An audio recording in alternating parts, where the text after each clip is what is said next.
السلام عليكم ورحمة الله وبركاته. ازيكم عاملين ايه؟ النهاردة بقى ان شاء الله هنعمل الكوبيبة الغمراوي.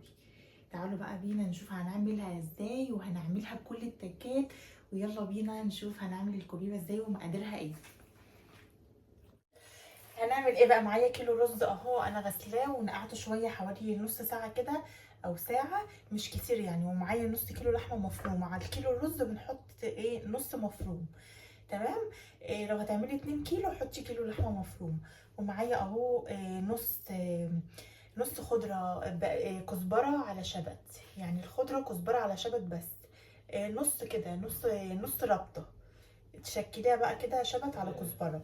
ومعايا بصل، بصلايه كده متوسطه، مش كبيره قوي، متوسطه، مقطعه مكعبات اهو. وست فصوص توم. خلاص. ومعايا بقى التوابل ايه؟ معايا كمون، فلفل اسود، بهارات لحمه، شويه شطه. الشطه دي اختياري. والسر بقى هنا حوالي نص معلقه صغيره خالص، معلقه شاي صغيره قوي دي، على طرف المعلقه كده كربوناتو. تمام. الكربوناتو ده اللي هيخليها ان شاء الله مش هتفك منك. وكمون وبتاع ده، والملح هنحطه برده بس لسه مش دلوقتي، بحطه في الاخر بقى كده بعد ما افرمه. والبهارات اللحمه والشطه اختياري، والفلفل الاسود، والكربوناتو يعني على طرف المعلقه الصغيره كده. ده على المقادير الكيلو. خلاص. وست فصوص توم، وهكتب لكم برده المقادير في صندوق الوصف تحت.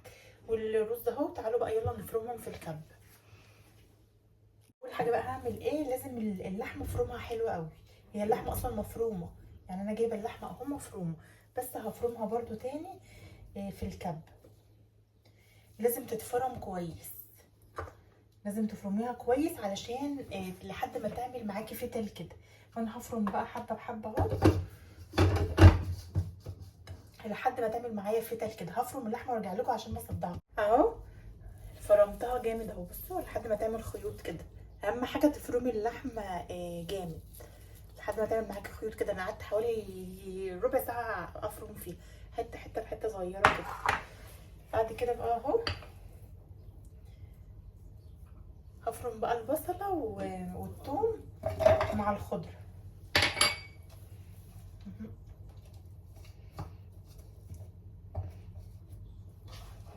هتفرميهم ناعم برضه. نفرم حبه حبه كده، لان الكبه عندي صغيره فمش هحط فيها كتير. افرميهم برضه ناعم قوي علشان ما تبقاش خشنه معاكي. خلاص.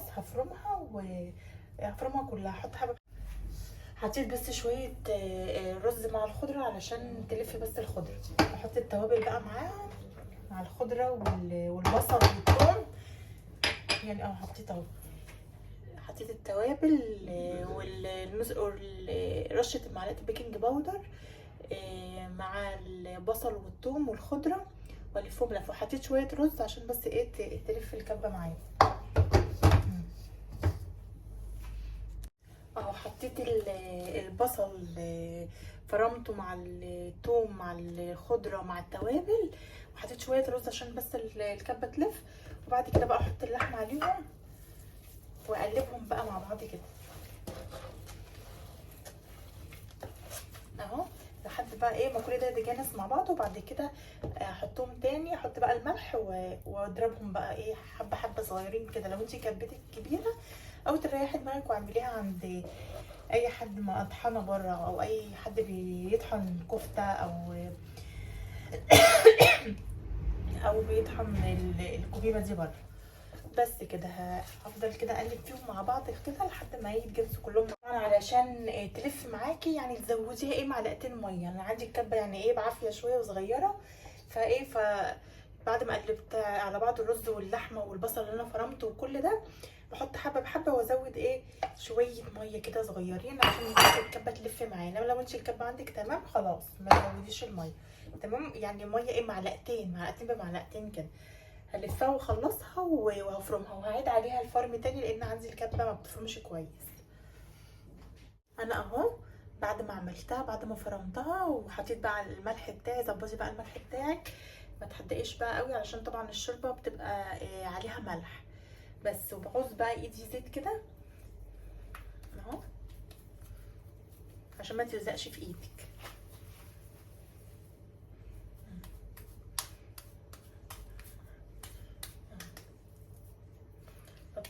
الاول ولا ترفعي؟ بس كده اهو. بتعصي بقى ايدك زيت تاني وبتعملي.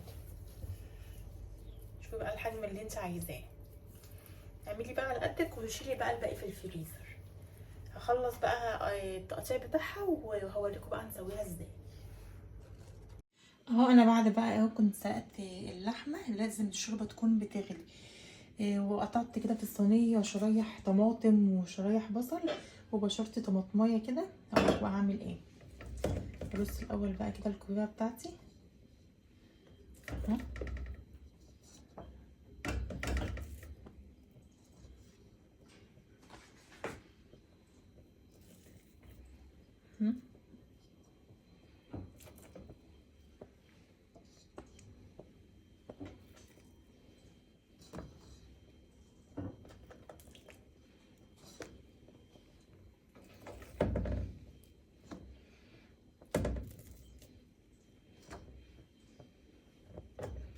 لازم تترصي كده.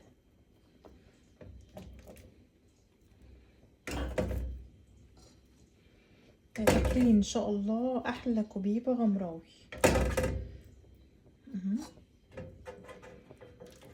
وهي دي اخر واحده، طبعا الباقي انا عنده. بعد كده هنزل بقى ايه بالشوربه عليها. بسم الله الرحمن الرحيم.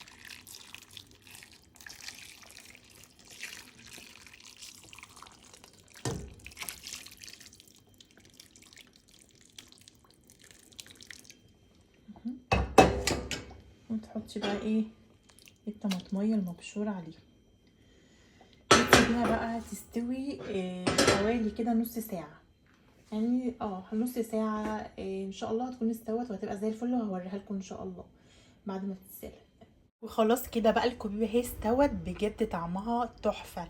انا عايزه اقول لكم ان احنا اكلنا نص صينيه على ما استوت بجد والله حلوه قوي. عايز سيبيها بقى تبرد وتهدى خالص كده مع نفسها، وبعد كده بقى عايزه تحمريها تجيبي شويه بيض وتحطيها فيه، وبعد كده تحمريها في الزيت السخن عادي. انا بحبها عن نفسي مسلوقه كده.